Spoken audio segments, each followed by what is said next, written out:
Yeah. We're back on the Next Level Show. MC, a.k.a. Microphone Criminal, your host. And I'm in the building this week with who? No Picks. No doubt. What's up? The very first thing I got to ask you is, and I've been trying to figure it out, like, what does that name mean? Like, I've been trying ever since the first time I heard it, trying to figure out what it could mean, but I can't piece it together. Like, okay, so I'll give you the shortened version. All right. My neighborhood, a lot of people, I grew up when I was like teenage, probably about like 15, since I was 15. I grew up in this community called the Wayfinder Experience. It's a summer camp I used to work for. And they were coming up with names for people so we could have like easy nicknames, whatever. So they started calling me Pickles. And then pretty much for like 6 years after that, I was just known around the neighborhood as Pickles. So, after a while I grew up, I wanted to shake that off. I, tried a couple different names, played around with it. And then, like, I just wanted to switch it up and keep the original, so I decided to do No Picks. And, just to let people know that, I still am who I am, but I'm not the same cat no more. You know what I mean? And then, it's just like, it's just like a play on the old name, but at the same time, like, if you think about it, a lot of in slang terms of vernacular we use in West Philly, like around Philly in general, No Picks means to, like, not really care about what people think about you, what they say about you, anything like that. So it's kind of play on that too at the same time. That's what's up. He just put me D. Like, the closest I could have came up with was basketball. When you pick somebody like No Picks, that's the closest. Look, man, I am no good at basketball. I ain't even going to front like I am. The most I can do is a little juke to the side. That's pretty much it. That's it. If they can get around that, then listen, I'm just a big dude, so I post. That's pretty much it. I hear that, man. So how long you been doing this music thing, man? You seem very dedicated to it. I would say the dedication took place within the past 2-3 years. Yeah. Like the real dedication to really, like, on the business end, get this together came within the past 2-3 years. But I've always been about music. I've always been a fan of music in general, any kind of music. And I've always been a writer since I was young, really young. I started reading when I was about 2 and a half. And then from then, once I started learning how to write, that was it. I started with poetry. That's what's up. So, was there a particular event that happened 2-3 years ago that made you decide to pursue this more in-depthly? I started going to the Gathering a whole lot in West Philly. And, like, when I started coming out of the house and, like, hanging out in the neighborhood when I was around 12, 13. And then, the first hip-hop experience I had was at the most ill, the most raw, the most authentic, the Gathering. So I started hanging out, with the hip hop community there. Started learning how to, how to b-boy, and I started, taking my craft of writing and poetry to the next level. Trying it out in the ciphers they had here there. I was too scared to get on stage for a while. It took me at least like a year and a half to like want to get up on stage and do my thing. Get them guts up. But I was always in the ciphers outside, at least like spitting something. I was a little camera shy at first, and then I decided to, whenever they had the cipher, the cameras around, I got to be there. And then, like, after that, like, it turned into a drive to just want to be on the mic all the time. Because my first show ever was on my block at Queen of Sheba. And that was the first time I ever started playing around with, like, performing. And I just decided to take it to the next level from there. That's what's up. So do you still do poetry? Is that still? I do. My poetry is kind of like something I keep closer to me. I don't really release a lot of my spoken word. I think on my last mixtape I got one spoken word piece, but I kind of just write it for the future if anybody ever wants to check it out. Or like I pull my old books out, or I got a lot of old writing that I did. It was kind of like a more personal thing. My poetry is my. So you're not planning on really, straddling that line of. I might one day like compile all my old works, like all my favorite stuff, and put it in like maybe a book or publish it somewhere on a blog or something. All right. Well, since we can't hear it right now, let us know like what type of poetry do you do? Like what concepts and what's your poetry about? On the poetry scale, I think I try to think real deep about the feelings that humans don't really explore, like the deep, like animalistic feelings that people don't really explore. When I was younger, I used to write a lot about, I don't want to say death, but about like real things in life, like things like sickness, death, real like family events happening. being a bastard, not having a father around. Right. You know what I mean? Like real. Sometimes it got kind of gritty. Stuff. Yeah, real stuff. I never really wrote about love like that, or like, you know, I wrote some poetry about love, but it was like more along the lines about like loss of love and loss of like, you know, things like that. So I didn't want to like be too Edgar Allan Poe with it. You know what I mean? Too like or Voltaire with it, and just be, you know, real down there in the dark. Like some of my poetry is really happy, but a lot of it is just real. You know what I mean? I try to write everything real. All right. Now, how would you describe the hip hop side of you? Witty wordplay. I like to play around with wordplay a lot. I try to keep it as real as possible, but then, you know, when times I talk about money, you know, cars and stuff like that, those are more like aspirations and hopes of where I want to be, rather than just like, I got this, I got that. You know, if I talk about I got this, I got that, it's probably something, you know, I thought about that, you know, where I want to be when I want to say I got this, I got that. There's nothing wrong with that. Yeah, nothing at all. Not at all. You know, so you seem to, you know, be a real down to earth person. I try. Is it hard, like as you get more notoriety, you know, within the city and you get and your fan base grows? Is it hard to stay grounded like that? It's surreal, man. I've had experiences where people recognize who I am. This old head that was on my block, actually, I was walking down the street. I keep forgetting his name, but I just call him Old Head. All my old heads on the block on Baltimore Avenue, I just call Old Head every time I see him. But I was walking down the street. He was like, man, he was talking to his friend. He was like, man, yo, this is nice, yo. This nigga's nice. Excuse me, I'm sorry. He was like, this brother's nice. This brother's nice. Like, he's like something like the new Black Thought. And I was like, what? Like, I was like, and that's real. Like, I was like, no, I'm not even worthy of that, man. Like, and I've had experiences like that, similar to that, and like, I had a show with Underwater Country Club, I think. It's this alternative rock band I collaborate with from time to time, and one of their fans actually came up to me after I got off, and you know, she wanted the autograph. And that was the first experience I ever had with somebody wanting the autograph. And she had never, it was weird, man. It was surreal. Like when you actually write, like, I can't believe I'm doing this. Yeah, like I was like, I don't know, I get kind of awkward with situations like that arise, because you know, socially I may act like, you know, I'm a social butterfly. I talk to everybody, you know, but when people just run up on me and like express, you know, excitement, it kind of like makes me feel taken aback a little bit, you know, like, you know, I don't feel like I don't deserve it, but at the same time, I'm like, a little bit. I'm like, I start going to my shell. I'm like, I don't really feel like, I feel like I deserve it, but at the same time, it's just like too fast. I like when people come up to me real chill and just be like, hey, I like what you did, you know, up there, you know, rather than just rush me and things like that. Oh my God, can I get your order? Yeah. That's what's up.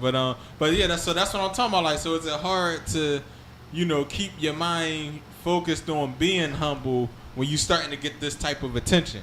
Oh yeah, definitely. It's hard because when you start feeling like you the man, and you really start to see that, you know, other people feel like you the man. Right. It's hard to like. It's kind of hard to keep like, you know, keep grounded. It is in real life. It is, because you know that I got kind of an ego too. Oh yeah. A little bit. Like, I try to act like I don't have an ego, but I do have an ego. Like, you know your stuff is good, so when somebody confirms that, because I work hard. I work hard for this. And then you know when what you I mean? Get that confirmation, then it's like, it's like I feel like I know. Though I try to. I don't know if I've ever said that. You know, if I was, or probably wasn't. You know. In my right state of mind when I was like, I know, but you think, okay, yeah. Sometimes it happens, but otherwise, I try to keep humble. All right, so let people know a little bit about the label aspect or the company that you're building from the ground up. Let people know about that. The company I decided to start is called LoudLivin. It was based off of a song that I did with my man Bars on Mars. And it was a song kind of like a college, like, you know, laid back type vibe song. And then, you know, it was about like, you know, doing things like, you know, hanging out with women, drinking, you know, stuff. Partaking in lesson. Partaking, things like that. And it was kind of like, I don't want to say it was kind of like my college, like listen to when you driving home type of song. But then like LoudLivin turned into more than that. Like, I was like, I don't want it to just be like a tagline, for a song. I wanted to be encompass everything that I do. So, I try to make everything I do LoudLivin, so everything everybody else does is LoudLivin. Whether it be like skating, biking, business end, with working with music. I want to start an independent label, but right now I'm focusing on merchandise. Okay.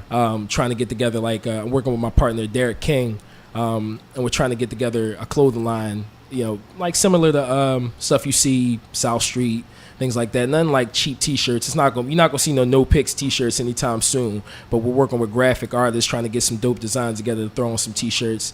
I worked with the Rebels Closet up on 45th in Baltimore. Yeah, shout out to them. Shout out to the Rebels Closet. That was kind of the inception of the whole thing. That kind of sealed the deal of what we wanted to do, because we got a pretty good turnout at that show, and people really starting to believe in LoudLivin. Because I posted everywhere. Right. I posted online. I posted on Twitter. I posted in the street. I've tagged it places. I'm trying to get the people to know that like we're the next movement. And how long ago did you actually record that track? It's about a year ago. Last summer. And ever since then, it's just been getting it rolling. Yeah. Playing around with marketing a little bit. Different methods of marketing. Social media, how to use. It's kind of like my pet project to learn how to like really market myself and my brand. All right, that's what's up. And how'd you first meet your business partner? I've known Derek for quite a while. Yeah. I've known Derek since I was about 17. He was about 13 at the time. Always known him from the neighborhood. And, he used to skate around a whole lot, and we knew the same circle of friends. So we just started hanging out at the spot we called The Porch. It's up 48th and Windsor. And we used to just chill on the porch all the time. And we would sit there, we would write. It'd be like me, my man Joey T, my man Cello, my man Ed, who just came back home from Scotland. It'd be my man Will, my man Stone, my right-hand man. It'd just be pretty much everybody from the neighborhoods. I don't want to say the misfits in the neighborhoods, but like the people, in the kind of the background, we all would come together, conglomerate, try to write music, talk about things we wanted to do, talk about shows, aspire to just be better than the we folks were who were in the alternative. Yeah. What everybody else was doing. That was kind of like that's my family right there, for real. That's my family. We added on more people into the crew, so we a bigger family now. We all trying to do positive things these days, but yeah. All right, that's what's up. Well, before we get any more into that, let's hit them with a track real quick. What you got for them? We're gonna hit them with that Takeaway. Takeaway. You know what I mean? Word. You want to say anything about this track before we get into it? That's not my beat. Okay. First of all, that's Takeaway by Wiz Khalifa. Okay. I decided to spill a little something on it, and yeah. Here we go, and we'll talk about it when we get back. Yeah, and we're back on the Next Level Show, MC, No Picks. Shout out to Danny Green. We was just talking about your homie. You know what I mean? So let's get back into the whole LoudLivin company. I just want to recap for people that might just be coming on. So the first thing y'all focusing on is basically like clothing, if you will. Yeah. The different graphics. Is there like a timeline on when y'all start releasing things, or y'all still working? We're still working on it. The main thing you need for a business is startup capital. And, I hear that. It takes the business. The ching. Yeah, business is risk. So especially when you start a business, you gotta pay the cost to be the boss. You know what I mean? Right. Like you gotta pay money. We're working on trying to get together our trademark and like raise the money to get the trademark, because it's a little bit of change to get that. Oh, it's yes. like $300-400. I know. I know what you mean. So it's definitely like a process. But make sure y'all do that. Yeah, of course. That's very important. People tried to take my logo before. We hadn't talked about that on the show. But somebody's trying to take my brand now. Oh, yeah? Yeah, I got a little bit of, I don't want to say competition. It's a little young boy somewhere down in South Baltimore. Yeah. You know what I mean? He thinks, he's the thing. And I'm trying to tell him, listen, I'm more about this than you are. How'd you find, are we able to talk about how'd you at least found out that what was going on? On Twitter. Oh, yeah? Yeah, on Twitter. I'm on man. Twitter, and I just see this name pop up, and I'm like, yo, I see, you you LoudLivin and stuff like that. I'm LoudLivin from Philly or whatever. I'm just letting you know that this company, I'm starting this up and I'm about to get the trademark and everything done for it. So I don't know, you know what I mean? I'm working on like a national trademark. So I don't know if you want to covers all grounds. Exactly. I was like, I don't know if you're planning to do this on a smaller scale, a larger scale. But I'm just letting you know. Give him a heads what up. It is. Yeah, I'm just letting you know what it is. Oh, rah, rah, blah, blah, blah, all this and stuff. And we went back and forth on Twitter for a second. I do apologize if I came out of face for a second, but I'm just like, yo, like that shows I'm really about this, yo. Like this is my brand. Right. This is my brand. I wouldn't be here today on your show if I wasn't really serious about this. You know what I'm saying? So you can print your little t-shirts on your block, give them out to your homies, your grandma, whatever. I don't care. I'm going to have this on a larger scale. And like, we are the movement. LoudLivin is movement. It started in Philly. That's all I'm saying. I like the ferocity that he came with. For that's real. how you know he's serious. This is me. No, I feel that definitely, and that's the passion and all that I'm talking about when I hear your music. And speaking of back to your music, any CDs out so far? I have a little project out already on Dat Piff. It's called Strange Odyssey. It was just when I was playing around with the recording sessions. I recorded it in most of it. Actually, pretty much all of it in with Drew Parks, the producer, songwriter Drew Parks in his studio. Shout out to Drew Parks, by the way. I don't know if I don't give him enough attention because I definitely did put in a lot of work, and he put in a lot of work working on my last project. So I just wanted to thank him for that. I don't know if I really got a chance to, but it's kind of like I brought together a lot of I started out with a lot of eclecticism. Like I wanted to play around with different sounds. And I played around. I did one track that was kind of, I guess you could call it dub hop. You would find like a sound similar to it on Watch the Throne album. It's kind of like dubstep meets hip hop. And it's the Drop the World freestyle. I did it. It was like a remix by Filtho Rhyme of Drop the World by Lil Wayne and Eminem. Yeah, but it's real sick track. And they can get that on Dat Piff right now. Yeah, they can get that on Dat Piff right now. Yeah, it's called Strange Odyssey. That was under my last stage name, Malic Alex. So you can still find it under that if you really want to listen to it. But I'm under a different name now. So, yeah. You know what I mean, is that still your Twitter handle? Yes, it's still my Twitter handle. Yeah. I still go by that name. Like, and, it's not as big as No Picks now, but a man by many names is still the same man. And when was that released? That was released, last March, about March 18th of last year. All right. Now, since then, what you been working on? I've been working on my next project till Friday. All right, till Friday. Yeah. I seen that title too. Like, what made you want to name it that?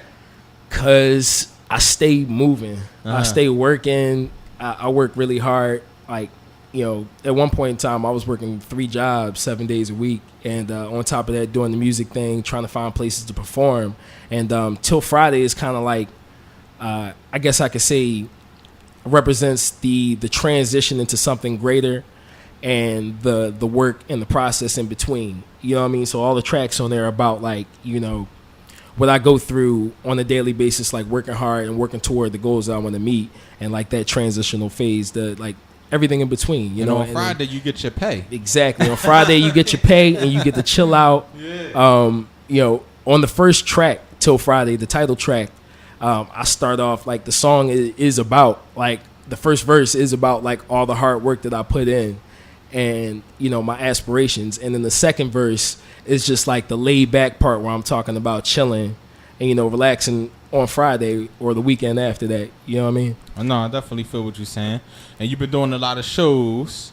And quite also, before we talk, quite a few here and there. Yeah. And before we talk about the shows, I seen you put this stat up. I think it was yesterday, talking about the open mics. What was it? Open mics? Or you was talking? No, the pay to plays. Oh, was that yesterday or the day before? It was the day before yesterday. I think. So let me take a sip of water in this. We got to get ready for this one. So and I noticed you're very outspoken. Make sure y'all friend him on Facebook, and make sure y'all follow him on Twitter so y'all can keep up with what he's talking about. Yes, sir. Not scared to speak your mind. Not scared to share your opinion, which is what's up. Hip hop is missing that. Everybody's real political and just real. Going along with the flow, but it's nice to know that people still got their own mindsets. Right. So tell us about the pay to play for all the artists, because a lot of artists do listen. We got people from different states listening. and they do the pay to play. The pay to play is the way of the day. Okay. So my opinion, personally, don't do it. It's no point. You really want to like go ahead and spend your money. I'm not going to say waste your money because sometimes some things good come out of it, and people do get recognized from pay to play. They do, but for the most part, it's a scam. You know what I mean? Nobody should have to pay. Like, you should have to pay to better yourself. You got to put money. Like I said, you got to pay the cost to be the boss, but some costs you don't have to pay. Honestly, like paying to perform somewhere, you're supposed to get paid to perform somewhere. Right. If your name and your brand is going somewhere, they need to pay you. They need to pay you. You don't pay them. Like, you know, you can sell tickets for your show and then, like, you know, the promoter gets a cut for the tickets. But at the same time, most of the times I feel like it's a scam because the promoter's got to put down a deposit to rent out the venue. First and foremost. First and foremost, they got to put down a deposit. How else do they get their money back? They get artists to pay them the money for an entry fee. They get their money. And then they charge people to come see and then the they show. charge people to come in. So on top of their, you know what I mean, like when the club owner charges them, he's basically charging them for the use of the venue, the services involved, like the bar, wait staff, doorman, security. Now, you saying when he's charging the patrons or when he's charging the artists? When the club owner is charging the promoter. When he's charging the promoter. And like, I work as a promoter, and I work with a couple other promoters that you know do venues on a regular basis. It's not always hip hop. Like, I work with a lot of promoters who are on the underground EDM scene, and I see how it works. I see that these club owners are charging them a deposit that they have to pay so they can pay their staff. And when they pay their staff, their club makes money off the bar, basically, when people buy money off the bar. So sometimes you got like a $1,500 deposit that they got, the promoter has to come out of pocket. If you get the club for free on a good day, like, you know, if you really like gas the club owner up, and like you can get it for free, and he's basically like, okay, I want to cut off the door and I will cut off the bar. Like, I'm making all my money off the bar and I want your cut on the door. So you basically have to invite this many people in order to see a profit and pay it back. It's the same thing when you make a deposit. You still have to pay the club owner, so you have to make the club owner whole before you can charge people to get in, and you make your money back that way. So if you don't make back your deposit that you already spent, that's your loss. So instead of taking a loss, they charge some of these artists out here, like, you know, to pay so they can get their deposit money back that they paid to the club owner. In most cases, I'm not saying this is all cases. In most cases, they pay, you know, to get their money back that they paid to the club owner, and on top of that, they're charging people to get in sometimes. And then on top of that, they spend the money at the bar. So the club owner is winning, and the promoter is basically like getting his money back, and he's doing his hustle. And you know, what's the cost on the greater scale? You know what I mean? You got these artists who got to sell tickets, and then they get a cut of the money, and they might make some of their money back that they paid.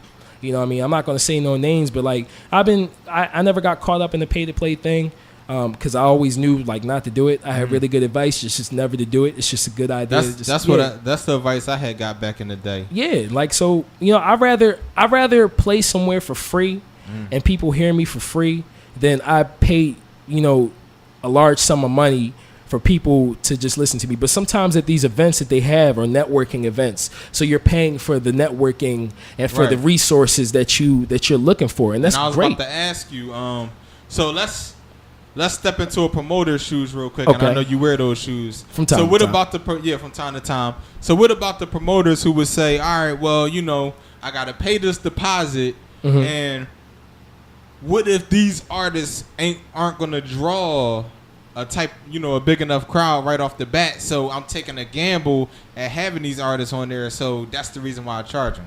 And I don't promote, but I'm just, you know, taking a stab at asking you a question. I mean, if they take the time and do their research and the people that they're, you know, hiring to play, then they can see what kind of draw they would bring.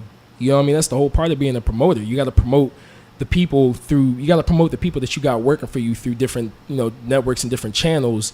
And you got to, before you even book somebody, you got to see what kind of crowd they're going to draw. You can't, like, you know, book, you know, Joe Schmo. You can't book like, you know, Reek the Bills from 52nd Street and like Reek, you know. They just, whoever's willing to pay, they'll go ahead and take them, you know, because they're going to get the money. And so the fan, so then I guess it comes down to, you know, the fans lose out if that card isn't evenly stacked. Right. The first time I ever dabbled in this, actually, I had a show at Lava Zone up on 42nd in Lancaster. It's like a community collective organization. I was working with a few cats. And after this show, people was mad at me because I was playing the promoter role and doing everything. And then, like, you know, people, somebody got booked from New York. This cat, I'm not going to say his name or nothing, but he got, he came down from New York and didn't bring nobody with him. You know what I mean? He charged a large sum of money and then came down, you know, from New York, but didn't bring a following with him. And like, it's not that hard to get people, like 10 people on the bus coming from New York to come see come see the homie in Philly.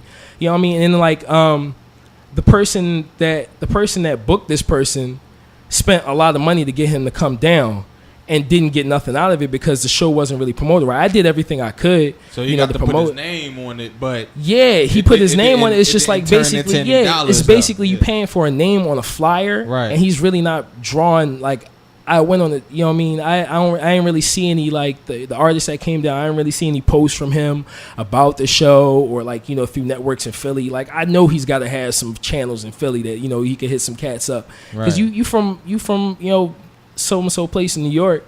Philly and New York exchanges people left and right, like on a daily, hourly basis. So you coming from New York, you got to know somebody in Philly if you're doing a show in Philly, no matter how small or large scale it is. If you were to go to New York, you're gonna have some. My question is, if you mad at me, why would you book a cat and you know why wouldn't you check in with my man and see how many people he's bringing, see how many people that the other people that you paid money for are bringing? Why not check and make sure that all avenues are covered and make sure you got people coming in? I booked these other cats. I booked Cult Fortified. I don't know if you know Cult Fortified. It's this group, Philly group. They're live cats, yo. They are live cats, yo. They brought like pretty much the other half of the crowd just off their name. Like all the homies from Rittenhouse Park showed up and showed love, and they always do. Whenever like I see Cult Fortified doing an event, all their homies are there because they promote right. They're always talking about everything they do. They're consistent with their work, and they bring a following because they're in one place. Everybody knows who they. Well, not everybody knows who they are, but people on the larger scale know who they are. I know who they are. Like I know there's a lot of them anyway. So like they got a big team.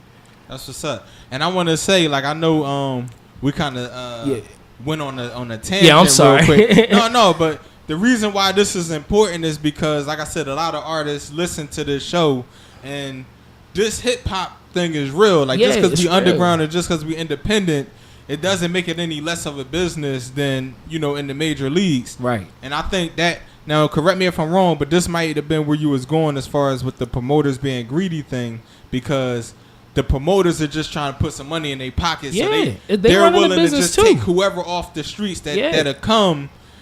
You know, regardless of if they're going to bring anybody, as opposed to, like you said, putting a show together, with, you know what I mean, with some artists that got something, and then that also lets the other artists that wants to be on a card one day, that lets them know they gotta actually promote and stuff like that. But if these artists know that all they gotta do is pay $50 or $100, however much it costs to get on the joint, if they know that's all they got to do, that's all they're going to do, they might not promote, they might not do this, and it doesn't train them correctly on actually building the fan base. So say I'm an artist that's doing the pay to play route, and I find a promoter who tells me you gotta charge me. He's charging me like $200, but I can get in today for like $150 special, right? So I paid $200, and then after that, I got to sell tickets most of the times. I got to sell tickets to get people in the door. So they got pre-sale tickets. I sell these tickets, and I paid $200. So I'm selling these tickets, and say I sell tickets are $10 a piece. I sell 20 tickets. I sell the cost to get basically what I paid back, and I got these $200. I got to give that back to the promoter, and that's 20. That's like 20 tickets, 20 people that are guaranteed coming. Right, guaranteed coming, spending money at the bar. Right. So depending on how many more people I promote to and come after that, I might see some of my money back. But chances are, because I sold those tickets, the promoter's going to take a cut from that too, because he's taking a cut from the door. Guaranteed, he's taking a cut from the door. You know what I mean? He's making sure he gets his deposit back so he can do it again. So they double dipping the chip. Yeah, sometimes. But you got to realize that they're running a business too. Right. You know, just like I'm running a business, being an artist and like promoting myself and using my brand to get out there and like performing, I'm a business just like they're a business. Mm-hmm. So, sometimes people's business ethics aren't all there, and they got, different. I would say it's an alternative business ethic rather than a bad business ethic, because they got to get there. They got to eat too. You know what I mean? I understand. Like, I've been on the promoter side, and I've done shows that didn't really have a good turnout, but I still made some money. But, you know what I mean? Like, it wasn't enough. You know what I mean? Like, it's never enough. But, like, it's a difference between running the business and greed is the point. All right. I understand what you're saying. Yeah. And I hope everybody got that. And if y'all want to call up and talk to No Picks, definitely 267-535-3930 is the number to call up. I'm going to go ahead and get into this track, Loudlivin. I'm going to give him a chance to, hydrate and stuff like that. Yeah. So here we go, Loudlivin featuring Bars on Mars. Yes, sir. Yeah. We're back, Loudlivin. What's up with Bars on Mars these days? I speak to him from time to time, but I think he took some time to get back to his foundations. Make sure everything was straight at home first. Right. I believe he released a mixtape.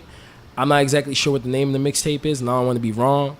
But you can check him out on Facebook or Twitter's Bars on Mars and ask him anything you want about his projects. But I got to get back in touch with him, yo. We got to do some more tracks.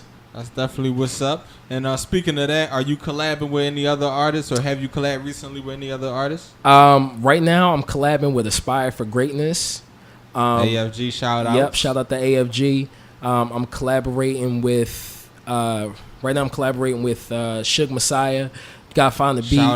He keep asking me every other week, like where that track at. So I got you, homie. Yeah. Who else? Good people too. Yeah, I known them since like 2009. We both went to Cheney. We both lived in the same building up at Cheney. So who else am I collabing with? I want to get something together with Iron Mike, yo, because he piqued my interest recently. A couple times he showed love at my show at the Rebels Closet, and I see him at the Gathering from time to time. He's a live cat, so I'm trying to catch up with him and do a collab. I'm also collabing with my man Visto. He's from New York, and he's trying to get himself out there. And we just spoke yesterday about doing a write session tonight. So right after here, I'm probably gonna meet up with him. Now that's working right there. Yeah, listen, I've slept. You just did an interview. What was that, Friday? Yeah, I just did an interview with Radio FG Live Friday. Right. Like this past weekend, I probably slept maybe total 18 hours. The most sleep I got since the weekend was like last night. Other than that, I probably got like 4 hours of sleep in the past 48. So that's working right there. Yeah, that's definitely working. And you working with a lot of different artists. You keeping your craft up. Is it hard sometimes in this busy world, and us, we got a lot of things to do. Is it hard keeping up with your writing sometimes? I find it hard sometimes. I had to basically force myself to write anywhere and everywhere I am. So wherever I find inspiration, I gotta remember to write it down, or like you had mentioned during the break. I might try to start doing voice recording when I just walking around with a beat when I'm doing my daily stuff, and just click a button on my phone and just record my voice. But I usually set aside some time in the afternoon right after I wake up, go to the coffee shop, listen to some beats, do some writing, practice some old stuff. You said it like you be waking up at 4:00 p.m. No. Yo, listen. When I work my night job, I wake up probably 12 in the afternoon. Oh, are you overnight with it? Yeah, I work 12. Yeah, I get off 4 in the morning, then I wake up probably 11 or 12 in the afternoon, head right up the street to the coffee shop, get a red eye, sit there and wake up for 15 minutes and let the sun hit me, and then right back to the crib, right on the pad. Now, what about videos? You got any videos out now? Not yet. I'm real excited because my friend Ed from down the street is back from Scotland. He went to the Royal Scottish Academy for video production. I'm not exactly sure what his role was when he was working there, when he did his projects over there, but I think he had to do a lot with sound rather than video editing. But his skills is crazy. I saw a couple of his projects. He has a project. He came from where? The Royal Scottish Academy. You gotta put your pinky up on that joint. He got it done. That's what's up. Okay, so he gonna be doing your first video? I hope so. We talked about it. He said he was definitely interested in working and collaborating. Do you know what you would want your first video to be? Yes, I was actually trying to do a video for Till Friday. Okay. And then I talked about last year after we finished recording LoudLivin, I was talking about concepts for videos, and I wrote out the video, the locations, the scenes, and everything. So I dabble a little bit in directing videos too, a little bit of editing videos, but I'm trying to like take it to the next level. Once I get a camera, it's over. It's a wrap. It's a wrap. All right, that's what's up. So you definitely got a lot of things on the horizon. Did you give us a release date on Till Friday? I can't. I would say the tentative release date would be late August. Okay. So it's not too far away. Yeah, not too far away. We it definitely took some time to get together in the studio and like take the time out and be ready for like studio appearances and like ready by me like practicing my stuff. Shout out to Roll Gold on that, because I'll come to the studio and sometimes I wouldn't be ready to do it, a little nervous. Because like it's so still you memorizing basically. Yeah, I memorize my stuff, and I like refer to my lyrics as a cheat sheet because it's just easier for me. You know what I mean? Because like I write you're a lot. Not there reading the Are you reading the paper? Oh yeah. Oh yeah. Yeah, I read my work. So yeah, because some people say, now this is what some people say, because I read a lot too, but some people say that you shouldn't read because it takes away from the delivery. It does. I would agree with that. I still do it, but it's just like I said, it's kind of like a cheat sheet. So like, if I remember how I wrote the word, it's easier for me to read it off of a paper. Now I'm memorizing them. Trust me, because it's just the thing to do now. It's just so when you get into the studio, I'm not pulling out a whole bunch of pieces of paper or flipping through my phone, to find something I wrote last week. You know what I mean? So like now, and it goes into practicing for performances too, because like I'll practice it in front of the mirror at the crib. Get live and get rah, play my beats and stuff, and then and then it'll bring me like have the confidence to get on stage and get in front of the mic and do the same thing, get in the studio, get in front of the mic and have the same energy as I did when I was in front of the mirror and everything. Practice makes perfect. Exactly. I mean, definitely. And they always say like the best way to overcome nervousness is to be prepared. Yeah. You know what I mean? Yeah, because at the end of the day, it's you and the mic. You know what I mean? Or you and that guy in front of the mirror. That's I don't want to say that's who really matters when you're doing the performance. But like, when you're in front of the mic, I broke it down to just like, it's just me and the microphone. Everybody else really doesn't matter. I did the same thing with public speaking when I was in college, because I had a public speaking class. And before that, I did a lot of public speaking, but it was kind of hard for me. I'd be really nervous, and sometimes I still get kind of nervous doing public speaking because I don't like large crowds of people. I do like large crowds of people, but like it's just the pressure. The pressure. You still get them butterflies. You know what I mean? Yeah, exactly. But you got ways to overcome it. Oh yeah, the biggest trick that I learned was to look over the heads of everybody that you're speaking in front of, because it looks like you're actually looking them in the eye. At the same time, it looks like, like you're paying attention to everybody at the same time. From your perspective. Yeah, but like from my perspective, nobody's there at all. Yeah, it's just me. That. That's what's up. So I'm gonna ask you, who do you listen to these days in music, and who were some of your influences when you was coming up? All right, I'm gonna answer the latter portion of that first. Okay. Growing up, I listened to a lot of R&B and a lot of R&B, a lot of soul music, because a lot of my influences came from driving around in the car with my grandfather. He listened to WJJZ and 105.3 all the time. So when I really started getting into hip hop, I started noticing the samples that they were using from the old songs that I listened to when I was a young boy riding around the car, hanging out at my mom's house, because my mom didn't have none of that rap stuff in the house. There's enough for my older brother listening to it, but like I started to sneak into my brother's room, taking his CDs and his tapes and listening to it, and I'd be like, "Oh, dang, this sound like that you know what I mean, that Curtis Mayfield sample that I heard, that BG sample that I heard, yeah, that's crazy." And then I started really getting into hip hop, a lot when I was around like 12, 13, and when I listened to my first album. My first album was the Marshall Mathers LP. That was my first CD. Yeah. You know what I mean? I was listening to rap before that, but that was my first CD. Yeah. I would listen to radio rap, but it's different than like actually listen to a whole CD of one artist. Yeah, and true. Just like true that. So, all right, and what about the first part of that question, which is who do you listen to now? Is there any artists? I listen to a lot. I would say in hip hop, the people I listen to the most are Nas. I listen to a lot of Wu-Tang. I listen to a lot of. Been listening to Kendrick Lamar a whole lot because I believe he has a lot to say too. You know what I mean? Like I only got into Kendrick and the rest of the TDE family through just Pandora basically. Okay. And I started hearing him I started looking at videos of his on trying to remember the name of it, the K-Dot mixtape that he had, and I was like, and I heard his BET freestyle, and that was really set me off about like Kendrick Lamar. I saw his BET freestyle. Oh, we got the caller. Yeah, you're live on the Next Level show. What's up? MC, what's up, man? What's up? We got No Picks in the building. What's going on? What's up, Kicks? What's going on with you, man? Not much. What kind of music do you do? Say that again? What kind of music do you do? I do hip-hop, man. I do hip-hop singing, not singing, I'm sorry, hip-hop rapping and songwriting. I don't sing. I mean, I write songs from time to time, but I mostly keep it just hip-hop. Okay, that's cool. So,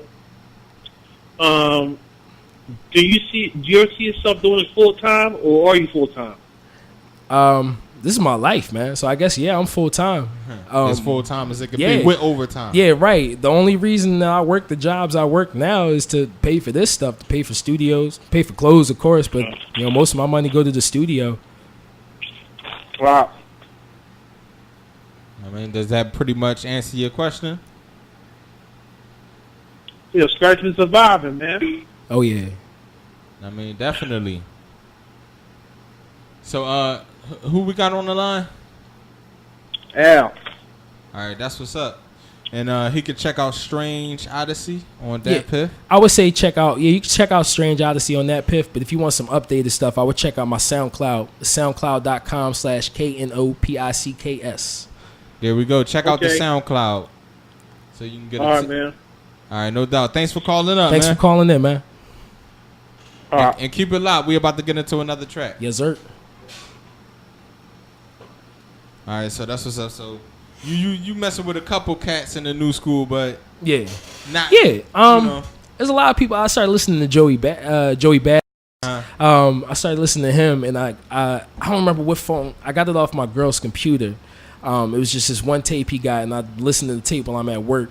I listened to a lot of. I came up listening to Reef the Lost Cause and the Mortal Technique. Yeah. I actually went to a show of theirs not long ago, and I was a fan right after that show. Mortal Technique is a real dude. Yo, I met him in person. He's a real dude. He's a real dude. Him and Diabolic is some real dudes, yo. I never forget what Diabolic said to me, because I was outside ciphering with my homies, my homie Jamal, and we was just like sitting outside ciphering. I see Diabolic in the background just like nodding his head. So we went to go inside and get an autograph from Reef.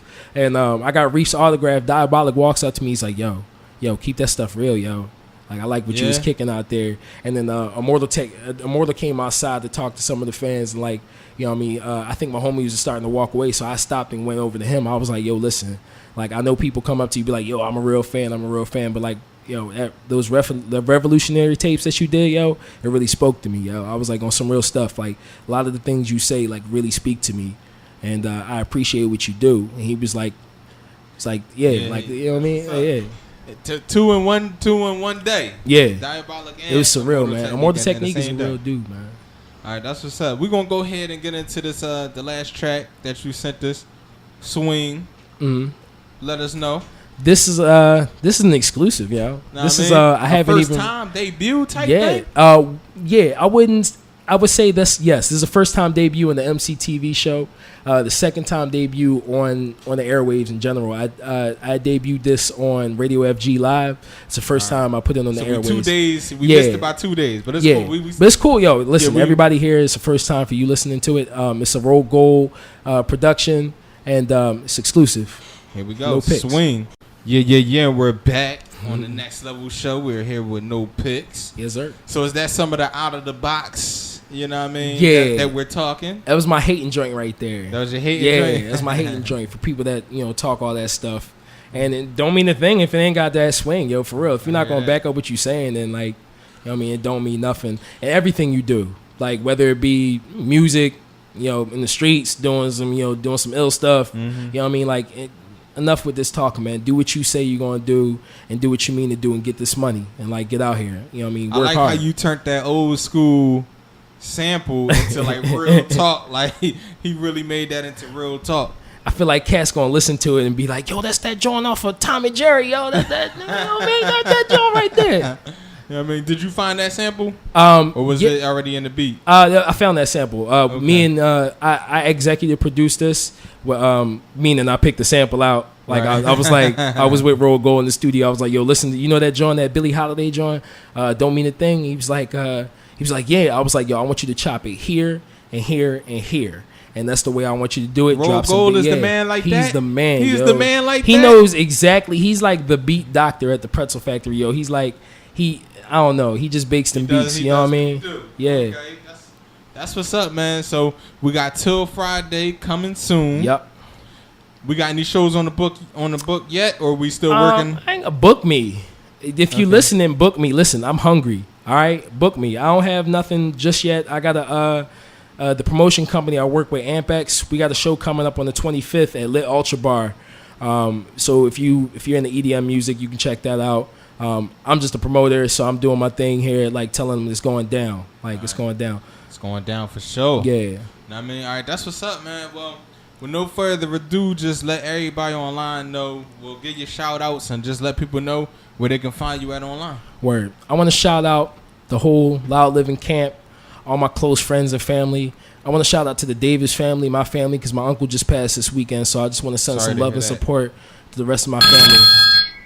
Oh, we got another caller here. Definitely. Yeah, you're live on the Next Level show. What up, MC? This is Lizzie Carlo. Oh, what's good, miss? What's good, man? What's up, man? We got. I was calling to tell you. Say that. Hello? Yeah, I was calling to tell No Picks. That's a good song right there, man. Oh, you like that last joint? Thanks, Yeah. man. I appreciate it. That's what's up. You man. heard it. You heard it. You heard it first here, man. It's about to come soon on the new tape. Oh, okay. Yeah, it's good music right there, man. People Thank you, don't man. make it like that no more. I appreciate that, All man. right, I'm gonna and try to you- keep it real. And you know better than to be saying certain words on the Next Level show. My fault, brother. My fault. Now, I mean, I'm you done been here. You know what the deal is. Say no. But thanks for calling up, man. You wanted to put anything else out there? Just check out my man Danny Green video on YouTube. That's all. You know, I ain't nothing else to. All right, that's what's up, man. Thanks for Came calling to up. show love because he showed love to us at the Rebel Place. Definitely, yo. Shout out to Danny Green, Suge Messiah, Sky High Entertainment, yo. All right, that's what's up, man. Thanks for man. calling up. All right. Yeah, so yeah, like I said, sorry to hear about that. It's okay, passing. man. I mean, it's not okay, but it's gonna be okay. You know, we're gonna get through this. We're a strong family. You know, very strong family. Everybody in my family, strong-hearted people, and we all proud. You know, so I want to give a big shout out to them. All my friends back on the block. All my friends Ed, Jordan, Derek, Kat, Visto. If I forget you, it's just because it's too many of y'all. I got a lot of friends and family. Derek, I don't know if I said Derek already. Joe, Cello, Stone, my right hand man, my man Jungle. All the people that I keep close, to my heart, because these are people that really influence the music that I make. I want to give a shout out to Roll Gold, AFG, all the people I've collaborated with, Drew Parks, everybody I collaborated with. And you can check me out online. You can check me out on Facebook. Like he said, I'm very outspoken. My name's Alex Harris, in case you didn't catch my real name. You can check me out on Facebook.com/KNO PICKS. That's No Picks. You can check me out on SoundCloud, SoundCloud.com/KNO PICKS. You can follow me on Twitter at MALICALEX, or also the LoudLivin brand, LoudLivin 215. At LoudLivin 215. You check out my blog. I do a segment on my blog called Plain and Sample, where I highlight samples of other artists' work. So if you got like an old school sample, or even like MIDI sample, I'll talk about the sample that you pick. I did a couple just recently. I'm working on my third one now, and I'm looking to highlight some local artists too. So yeah, I was just about to ask you, do you do that? Okay. Yeah. I definitely I want to show love to the homies, yo. Like if you got some interesting samples, you can check out my blog. Send me email loudlivin215@gmail.com to get featured on my blog, or booking inquiries if you want to book me for a show. Check out my blog. It's loudlivingco.tumblr.com, and that's pretty much it. All right, there we go. Well, it's been a pleasure, man. Thanks man. Thanks for having me, man. Definitely. You know what I mean? All right, we're going to finish it off how we started with the track Takeaway. Take it away. What's going on? This is your boy No Picks. I'm chilling in the MCTV studios. You can check me out on SoundCloud.com/KNOPICKS. Also, you can check out my blog, LoudLivingCo.tumblr.com. That's LoudLivin.tumblr.com. You can also follow me on Twitter @MALICALEX. And you can find me on Facebook, Facebook.com/KNOPICKS. It's No Picks, your boy.